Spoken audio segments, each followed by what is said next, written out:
Hi friends, എൻ്റെ പേര് ഗിരീഷ്. ഞാനും നിങ്ങളെപ്പോലെ തന്നെ ഒരു PSC ആസ്പിറൻ്റ് ആണ്. വരാനിരിക്കുന്ന PSC ഡിഗ്രി ലെവൽ എക്സാംസിന് വേണ്ടിയിട്ട് പ്രിപ്പയർ ചെയ്തുകൊണ്ടിരിക്കുന്ന ഒരു PSC ഉദ്യോഗാർത്ഥിയാണ് ഞാൻ. അപ്പോൾ ഞാൻ ഈ കഴിഞ്ഞ 2 ദിവസങ്ങളിലായിട്ട് ഞാൻ പഠിച്ചുകൊണ്ടിരുന്ന നോട്ട്സ് വെച്ചിട്ട് കേരള റിനൈസൻസ് ലീഡേഴ്സ് എന്ന പോർഷനിൽ നിന്ന് 2 സ്റ്റഡി വ്ലോഗ്സ് ചെയ്തിട്ടുണ്ടായിരുന്നു. അയ്യ വൈകുണ്ഠ സ്വാമികളുടെയും അതേപോലെ തന്നെ കുര്യാക്കോസ് ഏലിയാസ് ചാവറേസിൻ്റെ ടോപ്പിക്ക് വെച്ചിട്ടാണ് ഞാൻ ഈ കഴിഞ്ഞ 2 സ്റ്റഡി വ്ലോഗ്സ് ചെയ്തിരുന്നത്. ഒന്നുമില്ല, അതിൽ നമ്മൾ ഈ 2 ടോപ്പിക്സിൽ PSC റിപ്പീറ്റഡായിട്ട് ചോദിച്ചിട്ടുള്ള പോയിന്റ്സ് എല്ലാം എടുത്ത് ഒന്ന് കീറി മുറിച്ച് അനലൈസ് ചെയ്തിട്ടുണ്ട്, അത്രയേ ഉള്ളൂ.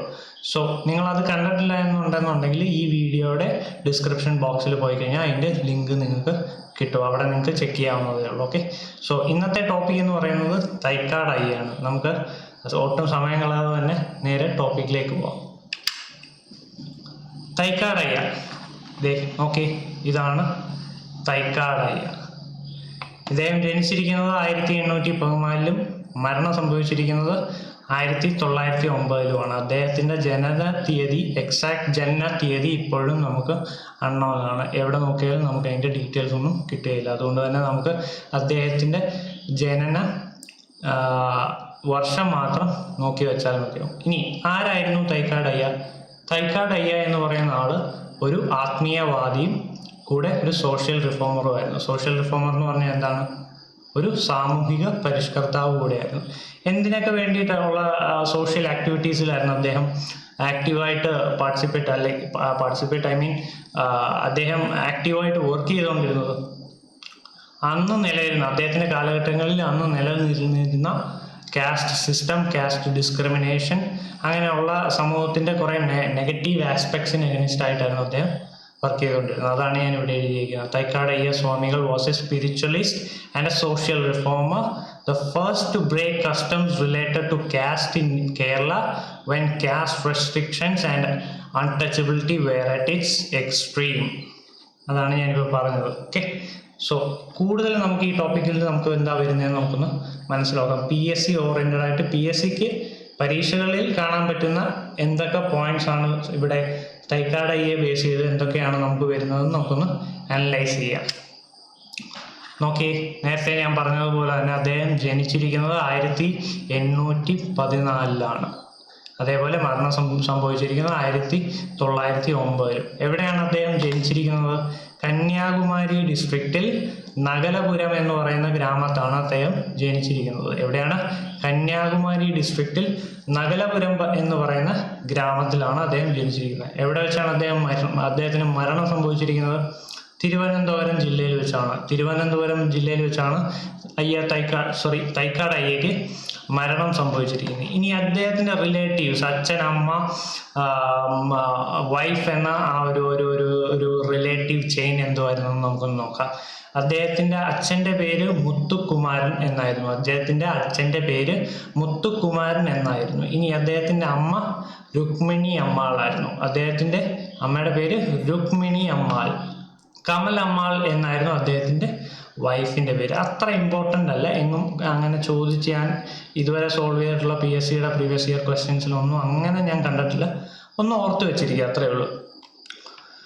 ഇനി അദ്ദേഹത്തിൻ്റെ ഒറിജിനൽ നെയിം, അദ്ദേഹത്തിൻ്റെ അച്ഛനും അമ്മയും നൽകിയിട്ടുള്ള റിയൽ നെയിം എന്തായിരുന്നു? സുബ്രായൻ അല്ലെങ്കിൽ സുബ്രഹ്മണ്യൻ എന്നായിരുന്നു അദ്ദേഹത്തിൻ്റെ ഒറിജിനൽ നെയിം. എന്തായിരുന്നു അദ്ദേഹത്തിൻ്റെ ഒറിജിനൽ നെയിം? സുബ്രായൻ അല്ലെങ്കിൽ സുബ്രഹ്മണ്യൻ. ഇനി അദ്ദേഹത്തിൻ്റെ അതർ നെയിംസ്, അദ്ദേഹം സമൂഹത്തിൽ മറ്റേതൊക്കെ പേരിലായിരുന്നു അറിഞ്ഞിരുന്നത്? PSCയുടെ ഷുവർ ഷോർട്ട് ക്വസ്റ്റ്യൻസിനകത്ത് വരുന്ന കുറച്ച് പോയിന്റ്സ് ആണ്. ഞാൻ ഈ റെഡ് മാർക്കിങ്സിൽ എഴുതിയേക്കുന്നതെല്ലാം അദ്ദേഹത്തിനെ പറ്റിയിട്ട് PSC പലതവണയായിട്ട് റിപ്പീറ്റ് ചെയ്ത് ചോദിച്ചിട്ടുള്ള ക്വസ്റ്റ്യൻ ആണ്. അപ്പം നമുക്കത് നോക്കാം. അദ്ദേഹത്തിൻ്റെ അതർ നെയിംസ് എന്തൊക്കെയാണെന്ന് നമുക്ക് നോക്കാം. ശിവരാജയോഗി എന്ന എപ്പോഴാണ് അദ്ദേഹത്തിനെ വിളിക്കാനിടയായിട്ടുള്ളത്? അദ്ദേഹം തന്നെ ചൂസ് ചെയ്തിട്ടുള്ള പേരാണ് ശിവരാജയോഗി എന്ന്. എപ്പോൾ? അദ്ദേഹം യോഗ പഠനം പൂർത്തിയാക്കിയതിന് ശേഷം സ്വയം സ്വീകരിച്ച പേരാണ് ശിവരാജയോഗി. അയ്യ സ്വാമികൾ, അടുത്ത പേര് അയ്യ സ്വാമികൾ. അത് കഴിഞ്ഞ് അടുത്ത പേര് സൂപ്രണ്ടന്റ് അയ്യ. സൂപ്രണ്ടന്റ് അയ്യ എന്തുകൊണ്ടാണ് അദ്ദേഹത്തിനെ വിളിക്കാൻ കാരണം? അദ്ദേഹം തിരുവിതാംകൂർ റെസിഡൻസിയിൽ മാനേജറായിട്ട് വർക്ക് ചെയ്യുന്ന കാലഘട്ടങ്ങളിൽ അവിടുത്തെ വർക്കേഴ്സ് അദ്ദേഹത്തിനെ സൂപ്രണ്ടന്റ് അയ്യ എന്നാണ് വിളിച്ചിരുന്നത്. അങ്ങനെ അദ്ദേഹം സൂപ്രണ്ടന്റ് അയ്യ എന്ന് അറിയപ്പെട്ടിരുന്നു. ഇനി ഹഠയോഗോപദേഷ്ട എന്നും അദ്ദേഹം തൈക്കാട് അയ്യ അറിയപ്പെട്ടിരുന്നു. ഹഠയോഗോപദേഷ്ട, എന്തുകൊണ്ടാണ് അദ്ദേഹത്തിനെ ഹഠയോഗോപദേഷ്ട എന്ന് ആൾക്കാർ സംബോധന ചെയ്തിരുന്നത്? നമ്മുടെ തെക്കൻ കേരളത്തിൻ്റെ ഭാഗത്ത് യോഗ ആ ഒരു ക്രിയനെ, യോഗ ക്രിയ അല്ലെങ്കിൽ ആ ഒരു പ്രാക്ടീസിനെ ഹഠയോഗ എന്നായിരുന്നു അറിഞ്ഞിരുന്നത്. എങ്ങനെയാണ് യോഗ തെക്കൻ കേരളത്തിൽ അറിയപ്പെട്ടിരുന്നത്? ഹഠയോഗ എന്നായിരുന്നു. അങ്ങനെ തെക്കൻ കേരളത്തിൻ്റെ ഭാഗങ്ങളിൽ നമ്മുടെ തൈക്കാട് അയ്യ അറിയപ്പെട്ടിരുന്നത് ഹഠയോഗോപദേഷ്ട എന്നായിരുന്നു അറിയപ്പെട്ടിരുന്നത്. ഇനി ഗുരുവിൻ്റെ ഗുരു എന്നും നമ്മുടെ തൈക്കാട് അയ്യനെ അറിയപ്പെട്ടിരുന്നു. എന്തുകൊണ്ടങ്ങനെ? മെയിൻലി അതിൻ്റെ റീസൺ ശ്രീനാരായണ ഗുരുവിൻ്റെ ഗുരുവായിരുന്നു നമ്മുടെ തൈക്കാട് അയ്യ എന്ന് പറയുന്നത്. ഓക്കെ, ഇനി നമുക്ക് നെക്സ്റ്റ് സ്ലൈഡിലേക്ക് പോകാം. ഫൗണ്ടർ ഓഫ് സഭ അല്ലെങ്കിൽ സംഘടനകൾ, അദ്ദേഹം എന്തൊക്കെ സഭകളുടെ അല്ലെങ്കിൽ സംഘടനകളുടെ സ്ഥാപനമായിരുന്നു എന്ന് നമുക്ക് നോക്കാം. ശൈവപ്രക്ഷ സഭ എവിടെയാണ് ഇത് അദ്ദേഹം ഓർഗനൈസ് ചെയ്തിട്ടുള്ളത്? അദ്ദേഹം ഇത് തിരുവനന്തപുരം ജില്ലയിൽ ചാലയിലാണ് ഓർഗനൈസ് ചെയ്തിരിക്കുന്നത്. ഈ ഒരു സഭ എവിടെയാണ് അദ്ദേഹം ഓർഗനൈസ് ചെയ്തിരിക്കുന്നത്? തിരുവനന്തപുരം ചാലയിൽ, ശൈവപ്രക്ഷ സഭ. ഓക്കെ, എന്തിനാണ് അദ്ദേഹം ശൈവപ്രക്ഷ സഭ സ്റ്റാർട്ട് ചെയ്തിരിക്കുന്നത്? ഫോർ ടീച്ചിങ് മോഡേൺ എഡ്യൂക്കേഷൻ, ആധുനിക വിദ്യാഭ്യാസം സമൂഹത്തിലേക്ക് കൊണ്ടുവരാനാണ്, പഠിപ്പിക്കാനാണ് അദ്ദേഹം ശൈവപ്രക്ഷ സഭ തിരുവനന്തപുരം ചാലയിൽ തുടങ്ങിയത്. ഇനി നമ്മുടെ തൈക്കാട് അയ്യ ഒരിക്കലും ഒരു മോഡേൺ എഡ്യൂക്കേഷൻ പഠിപ്പിക്കാനായിട്ട് ക്വാളിഫൈഡ് ആയിട്ടുള്ളൊരു ആളല്ലായിരുന്നു. ബേസിക് എഡ്യൂക്കേഷൻ മാത്രമേ അദ്ദേഹത്തിനുള്ളായിരുന്നു. പിന്നെ യോഗ പഠനവും മാത്രമേ അദ്ദേഹം പൂർത്തീകരിച്ചിട്ടുള്ളൂ. അദ്ദേഹത്തിനെ മോഡേൺ എഡ്യൂക്കേഷൻ പഠിപ്പിക്കാനായിട്ട് ഹെൽപ്പ് ചെയ്തത് ആരായിരുന്നു? മനോമണിയൻ സുന്ദരൻ പിള്ളൈ എന്ന് പറയുന്ന വ്യക്തിത്വമാണ് അദ്ദേഹത്തിനെ മോഡേൺ എഡ്യൂക്കേഷൻ ശൈവപ്രക്ഷ സഭയിലൂടെ പഠിപ്പിക്കാനായിട്ട് ഹെൽപ്പ് ചെയ്തത്. സോ ഇനി നമുക്ക് ഈ മനോമണിയൻ സുന്ദരം പിള്ളയെ പറ്റിയിട്ട് നമുക്ക് രണ്ട് മൂന്ന് നോട്ട്സ് നമുക്ക് ഇതിനകത്തുനിന്ന് എടുക്കാൻ പറ്റും. ഒരു ക്വസ്റ്റ്യൻ വരുന്നതെന്ന് പറഞ്ഞു കഴിഞ്ഞാൽ, who was the person who help Thycaud അയ്യ ഫോർ ഓർഗനൈസിങ് ശൈവപ്രക്ഷ സഭ? ആരായിരുന്നു? മനോമണിയൻ സുന്ദരൻ പിള്ളൈ. അടുത്തത് എന്താണ്? ആരായിരുന്നു അല്ലെങ്കിൽ മനോമണിയൻ സുന്ദരൻ പിള്ളയുടെ ഒരു എക്സ്ട്രാ ഓർഡിനറി ഫാക്ടർ എന്തായിരുന്നു? അദ്ദേഹം തിരുവിതാംകൂറിലെ ആദ്യത്തെ പോസ്റ്റ് ഗ്രാജുവേറ്റ് ഡിഗ്രി ഹോൾഡർ ആയിരുന്നു. അദ്ദേഹം ട്രാവൻകൂറിലെ first post graduate degree holder ആയിരുന്നു. ഏതായിരുന്നു അദ്ദേഹത്തിൻ്റെ ഫസ്റ്റ് പോസ്റ്റ് ഗ്രാജുവേഷൻ?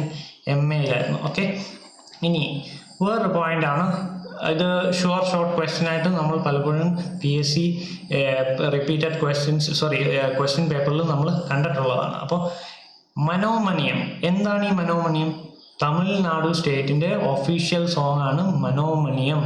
മനോമണിയം എന്ന് പറയുന്നത് ഗാനം തമിഴ്നാട് സ്റ്റേറ്റിൻ്റെ ഒഫീഷ്യൽ സോങ് ആണ്. ആരാണ് എഴുതിയിരിക്കുന്നത് ഈ സോങ്? മനോമണിയം സുന്ദരൻ പിള്ളയാണ് ഈ സോങ് എഴുതിയിരിക്കുന്നത്. ഇനി രണ്ടാമത്തെ സഭ, അദ്ദേഹം ഓർഗനൈസ് ചെയ്തിട്ടുള്ള രണ്ടാമത്തെ സഭ എന്താണെന്ന് നമുക്ക് നോക്കാം. ജ്ഞാനപ്രക്ഷ സഭ.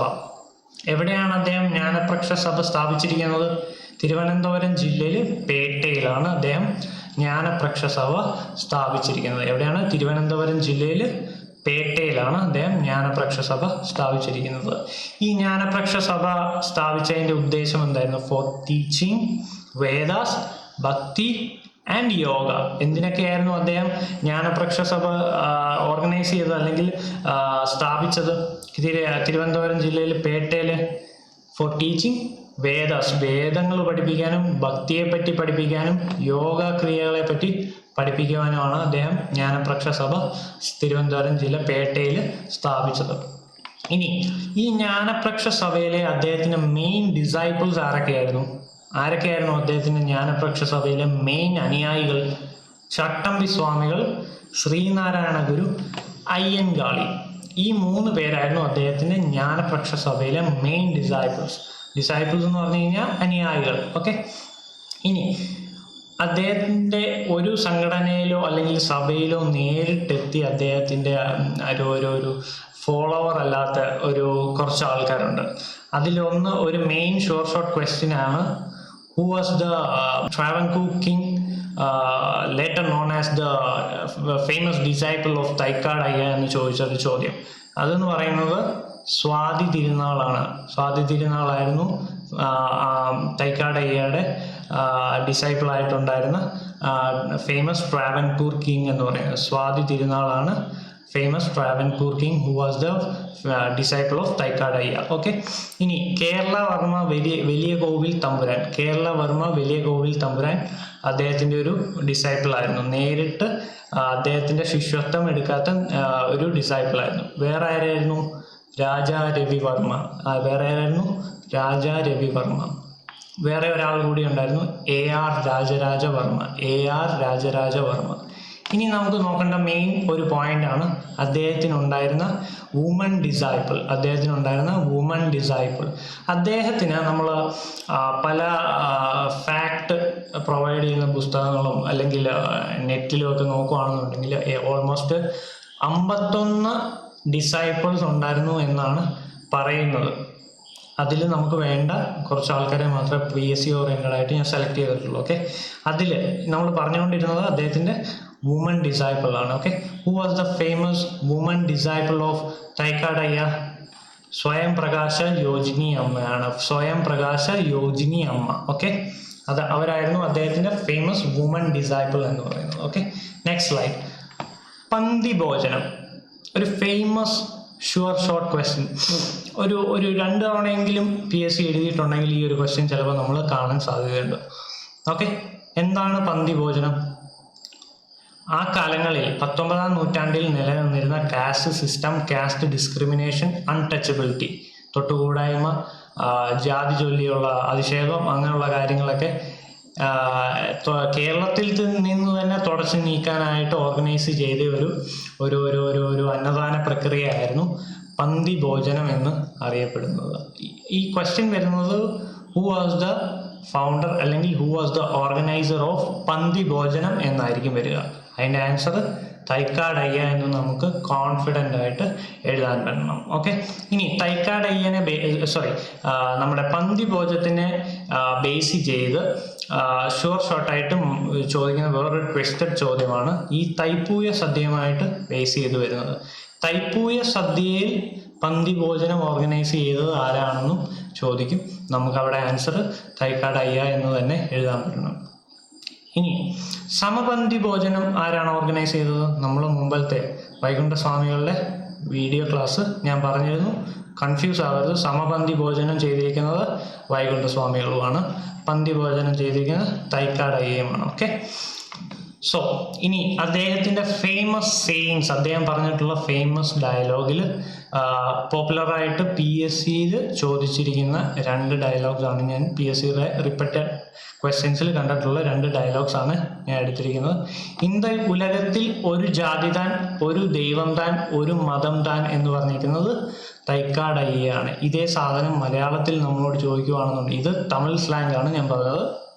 ഇതേ സാധനം മലയാളത്തിലാണ് ഒരു ജാതി, ഒരു ദൈവം, ഒരു മതം എന്ന് പറഞ്ഞത് ആരാണെന്ന് ചോദിച്ചു കഴിഞ്ഞാൽ നമുക്ക് പറയാൻ പറ്റണം അത് ശ്രീനാരായണ ഗുരുവാണ്. അത് ഇതേ കാര്യം ഇന്ത ഉലകത്തിൽ ഒരു ജാതി താൻ, ഒരു ദൈവം താൻ, ഒരു മതം താൻ എന്ന് പറയുന്ന ഡയലോഗ് പിൽക്കാലങ്ങളിൽ ശ്രീനാരായണ ഗുരുവാണ് ട്രാൻസ്ലേറ്റ് ചെയ്യുകയും കേരള സമൂഹത്തിൽ പോപ്പുലറാക്കി അതിൻ്റെ ആ ഒരു ഡെപ്ത് കൊണ്ടുവരികയും ചെയ്തത്. Okay, so this was later translated to Malayalam by Narayana Guru and brought to popularity.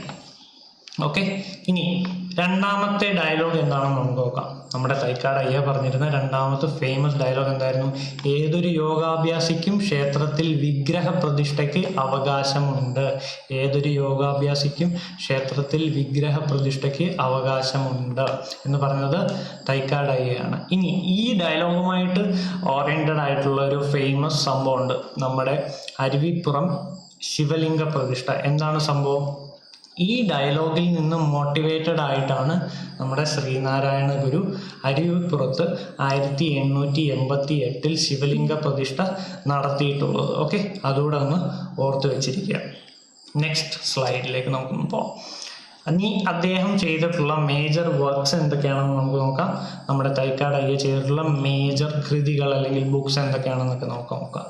First one Pancharatnam. ഇതിൽ മെയിനായിട്ട് പലതവണ ചോദിച്ചിട്ടുള്ളത് പഴനി വൈഭവമാണ് ഞാൻ കണ്ടിട്ടുള്ളത്. സോ ഫസ്റ്റ് വൺ എന്താണ്? പഞ്ചരത്നം. രണ്ടാമത്തത് ബ്രഹ്മോത്തര കാണ്ഡം. മൂന്നാമത്തത് രാമായണ ബാലകാണ്ഡം. നാലാമത്തത് രാമായണ സുന്ദരകാണ്ഡം. അഞ്ചാമത്തതെന്ന് പറയുന്നത് രാമായണം പാട്ടാണ്. അദ്ദേഹത്തിന് ഒരു കൃതികളിലൊന്നാണ് രാമായണം പാട്ട്. ആറാമത്തത് ഉജ്ജയിനി മഹാകാളി. ഇതും ഇമ്പോർട്ടൻ്റ് ആണ്. ഉജ്ജയിനി മഹാകാളിയുടെ കർത്താവ് ആരാണെന്ന് ചോദിക്കാം. അപ്പോൾ നമുക്ക് പറയാൻ പറ്റണം തൈക്കാട് അയ്യയാണ്. ഇനി ഏഴാമത്തത് തിരുവാമൂർ മുരുകനും കൃതി രചിച്ചിരിക്കുന്നത് ആരാണ്? തൈക്കാട് അയ്യയാണ്. കുമാരൻ കോവിൽ കുറവൻ. പഴനി വൈഭവം ഒരു ഇമ്പോർട്ടൻറ്റ് ക്വസ്റ്റ്യൻ ആണ്. പഴനി വൈഭവം എഴുതിയിരിക്കുന്നത് തൈക്കാട് അയ്യയാണ്. എൻ്റെ കാശി യാത്ര ഒരു ഷോർട്ട് ക്വസ്റ്റ്യൻ ആയിരിക്കും. എൻ്റെ കാശി യാത്ര നമുക്ക് ഞാൻ ഈ പറഞ്ഞതിൽ ഇമ്പോർട്ടൻ്റ് പറഞ്ഞതായിരിക്കും കൂടുതലും PSC ചോദിക്കാൻ സാധ്യത. എൻ്റെ കാശി യാത്ര ഇമ്പോർട്ടൻ്റ് ആണ്. തൈക്കാട് അയ്യയാണ് അതിൻ്റെ ഓഥർ എന്ന് പറയുന്നത്. ഓക്കെ, നെക്സ്റ്റ് സ്ലൈഡിലേക്ക് നമുക്കൊന്ന് നോക്കാം. Other facts. ഇനി അദ്ദേഹത്തിനെ ബേസ് ചെയ്തിട്ടുള്ള കുറച്ച് വ്യത്യസ്തമായ ഫാക്ട്സ് നമുക്ക് നോക്കാം. പാണ്ടിപ്പറയൻ. എന്തുകൊണ്ടാണ് പാണ്ടിപ്പറയൻ എന്ന് അദ്ദേഹത്തിനെ വിളിച്ചുകൊണ്ടിരുന്നത്? പാണ്ടിപ്പറയൻ എന്ന് വിളിക്കുന്നത് അദ്ദേഹത്തിനെ മേൽജാതിക്കാർ അദ്ദേഹത്തിനെ അബ്യൂസീവായിട്ട് കളിയാക്കിക്കൊണ്ട് വിളിക്കുന്ന ഒരു പേരായിരുന്നു പാണ്ടിപ്പറയൻ എന്ന്. ഓക്കെ, എന്തുകൊണ്ടാണ്? അദ്ദേഹത്തിൻ്റെ യോഗാ പഠന ക്ലാസ്സുകളും അതുപോലെ ഗുരുകുല വിദ്യ സിസ്റ്റംസ് എല്ലാം പ്രൊവൈഡ് ചെയ്തുകൊണ്ടിരുന്നത് ലോവർ കാസ്റ്റിലുള്ള ആൾക്കാർക്കായിരുന്നു. ആർക്കൊക്കെയാണ്? നാരായണ ഗുരു, അയ്യൻ കാളി അങ്ങനെയുള്ള ആൾക്കാർക്കൊക്കെ ആയിരുന്നു അദ്ദേഹം പ്രൊവൈഡ് ചെയ്തുകൊണ്ടിരുന്നത്. ഈ ഒരു സംഭവം മേൽജാതിക്കാർക്ക് അത്ര ഇഷ്ടമായിരുന്നില്ല. അതുകൊണ്ടാണ് അദ്ദേഹത്തിനെ അബ്യൂസീവായിട്ട് പാണ്ടിപ്പറയൻ എന്ന് വിളിച്ചുകൊണ്ടിരുന്നത്. ഓക്കെ, ഇനി നെക്സ്റ്റ് രണ്ട് ഇമ്പോർട്ടൻറ്റ് ക്വസ്റ്റ്യൻ ആണ്. Who was the two teacher of Thycaud അയ്യ എന്ന് നമ്മളോട് ചോദിക്കാം. ആരായിരുന്നു? സച്ചിദാനന്ദ മഹാരാജ. അദ്ദേഹം എന്താണ് തൈക്കാട് അയ്യനെ പഠിപ്പിച്ചത്? യോഗയാണ് സച്ചിദാനന്ദ മഹാരാജ പഠിപ്പിച്ചത്. രണ്ടാമത്തെ ചോദ്യം എന്ന് പറയുന്നത് ചിട്ടിപ്പരദേശിയാണ്. ചിട്ടിപ്പരദേശി എന്താണ് പഠിപ്പിച്ചത്? അദ്ദേഹത്തിന് ബേസിക് എഡ്യൂക്കേഷൻ കൊടുത്തത് ചിട്ടിപ്പരദേശിയാണ്. ഇനി ഇതിൻ്റെ ക്വസ്റ്റ്യൻ വരുന്നത് എന്ന് പറഞ്ഞു കഴിഞ്ഞാൽ തൈക്കാട് അയ്യനെ സ്പിരിച്വാലിറ്റിയിലേക്ക് നയിച്ച രണ്ട് തമിഴ് ടീച്ചേഴ്സ് ആരൊക്കെയായിരുന്നു എന്നായിരിക്കും ഒരു ചോദ്യം വരാനുള്ള സാധ്യത. സച്ചിദാനന്ദ മഹാരാജയും ചിട്ടിപ്പരദേശിയുമാണ് അദ്ദേഹത്തിനെ സ്പിരിച്വാലിറ്റിയിലേക്ക് നയിച്ച രണ്ട് തമിഴ് ടീച്ചേഴ്സ് എന്ന് പറയുന്നത്. ഇനി സച്ചിദാനന്ദ മഹാരാജ എന്തായിരുന്നു പഠിപ്പിച്ചത്? യോഗ, ചിട്ടിപ്പരദേശി ബേസിക് എഡ്യൂക്കേഷനും. മറന്നു പോകാതിരിക്കുക, നന്നായിട്ട് ഓർത്തിരിക്കുക. ഓക്കെ, സോ ഞാൻ ഇനി പറഞ്ഞ ഇത്രയും ഫാക്റ്റുകൾ, തൈക്കാട് അയ്യനെ പറ്റിയുള്ള ഇത്രയും ഫാക്റ്റുകൾ എല്ലാവർക്കും, എൻ്റെ ഫ്രണ്ട്സിന് എല്ലാവർക്കും മനസ്സിലായി എന്ന് വിചാരിക്കുന്നു. നിങ്ങൾക്ക് എന്നെ എന്തെങ്കിലും ഞാൻ ചെയ്യുന്ന വീഡിയോസിൽ എന്തെങ്കിലും ക്രിട്ടിക്സ് പറയാനുണ്ടെന്നുണ്ടെങ്കിൽ താഴെ കാണുന്ന കമൻറ്റ് സെക്ഷനിൽ നിങ്ങൾക്ക് ക്രിട്ടിക്സ് പറയാം. ക്രിറ്റിസിസം എപ്പോഴും നല്ലതാണ്. കാരണം ഞാനും പഠിച്ചുകൊണ്ടിരിക്കുകയാണ്. അപ്പോൾ കണ്ടിന്യൂസ്ലി എന്നെ ഇമ്പ്രൂവ് ചെയ്യാൻ നിങ്ങളുടെ ക്രിറ്റിസിസം വല്ലാണ്ട് എന്നെ ഹെൽപ്പ് ചെയ്യും. സോ നല്ല ക്രിറ്റിസിസമാണ് ഞാൻ ഉദ്ദേശിച്ചത് കേട്ടോ, അബ്യൂസീവായിട്ടുള്ളതല്ല. സോ ഇത്രയും നേരം നിങ്ങൾ എൻ്റെ കൂടെ ക്ഷമയോടെ എൻ്റെ ഈ വീഡിയോ കണ്ടതിന് വളരെയധികം നന്ദിയുണ്ട്. വീഡിയോ ഇഷ്ടമായിട്ടുണ്ടെങ്കിൽ ലൈക്ക് ചെയ്യുക, സബ്സ്ക്രൈബ് ചെയ്യുക, ബാക്കിയുള്ള നിങ്ങളുടെ PSC പഠിക്കുന്ന സുഹൃത്തുക്കൾക്കും ഷെയർ ചെയ്യുക. Thank you.